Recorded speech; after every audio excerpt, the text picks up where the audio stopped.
ఏంది ఈ 42% రిజర్వేషన్ ఏంది?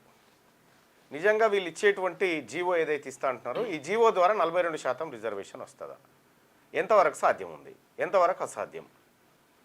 సో గతంలో ఎప్పుడైనా జరిగిందా? ఉన్న ఆప్షన్స్ ఏంటి? వీటన్నిటి గురించి బీసీలు సరే నాయకుల కంటే కొంత ఒకరిద్దరికి తెలియకపోవచ్చు, కానీ బీసీ ప్రజలకైతే తెలవాలి కదా ఏందనేది. అయితే 2018లో కేసీఆర్ ఏం చేసిందంటే ఆర్టికల్ 285A సవరించి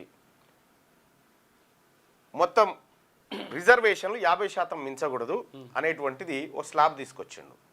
అంటే బీసీలకు ఉన్నటువంటి రిజర్వేషన్ను తగ్గించిండు. ఎవరు? కేసీఆర్.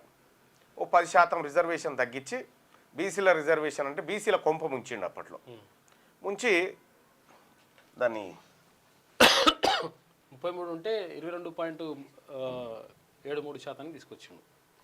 దాదాపు 23కు 10% పైగా తగ్గించేసి 33% ఉన్న రిజర్వేషన్ను 23 అంటే 22.7 అట్లా తీసుకొచ్చింది అన్నట్టు. 23% తీసుకొచ్చిన మహానాయకుడు కేసీఆర్ గారు.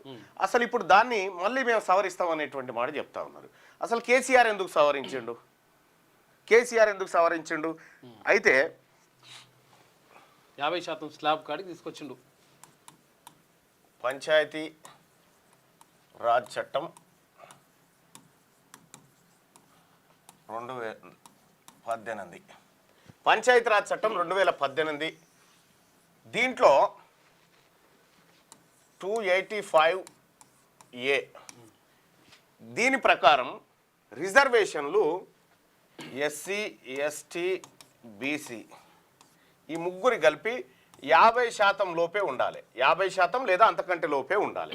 ఇది దాటకూడదు అనేది మహానాయకుడు తెలంగాణ జాతిపితగా ఆయన ఎలుగొందుతున్నటువంటి కేసీఆర్ పుణ్యాత్ముడు చేసినటువంటి పాపం ఇది. జాతి ప్రేత.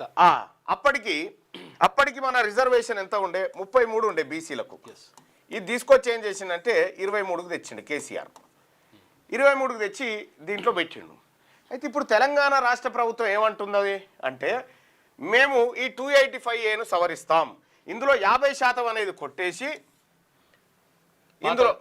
ఇందులో నిబంధన లేకుండా చూస్తామనేది ఇప్పుడు జీవో జారీ చేస్తాం అట్లా అనేది రాష్ట్ర ప్రభుత్వం చెప్తున్నటువంటి మాట. ఇప్పుడు ఆర్డినెన్స్ ద్వారా బిల్లు పెడతామని చెప్తా ఉన్నాం.